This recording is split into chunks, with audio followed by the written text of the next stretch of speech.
It had been 42 years since Evelyn had moved into that small white house at the end of the gravel road in the hills of Asheville, North Carolina. Back then, she had been a newlywed, freshly out of graduate school, her hands full of hope and her heart brimming with belief.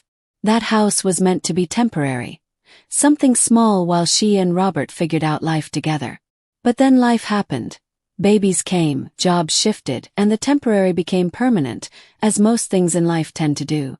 Now at 73, Evelyn sat on the front porch wrapped in her favorite shawl, the wicker chair beneath her creaking as the early morning wind passed through. The same gravel road stretched out before her, but everything else had changed.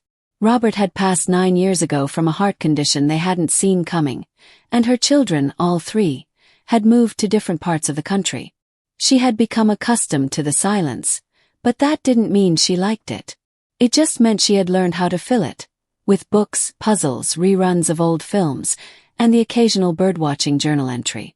Still, there was a restlessness that had been growing inside her.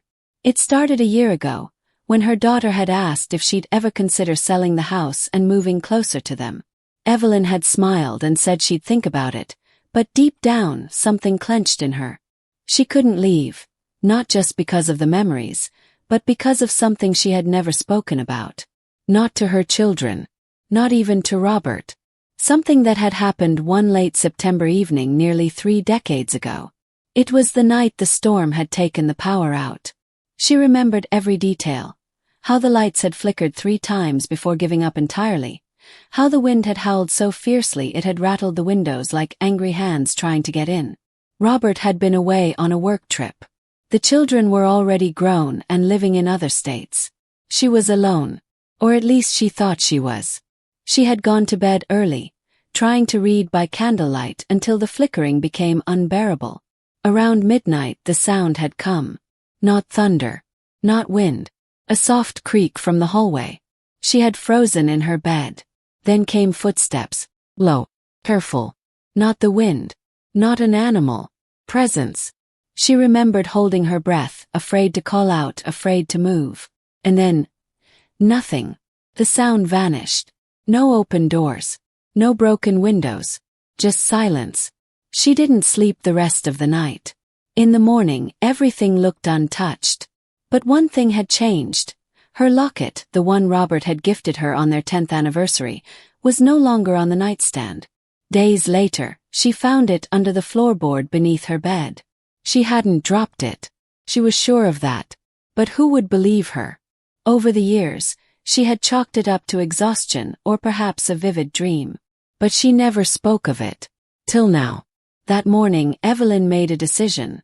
She would write it down. Everything. The memories, the details, the feeling. She pulled out her typewriter. Yes, the old one she still insisted on using, and began to write. Not for publication. Not even for her children. But for herself. To give form to what had been buried for so long. The act of writing was slow at first. Her fingers trembled more than they used to, and her thoughts sometimes drifted. But as the hours passed, she found herself diving deeper.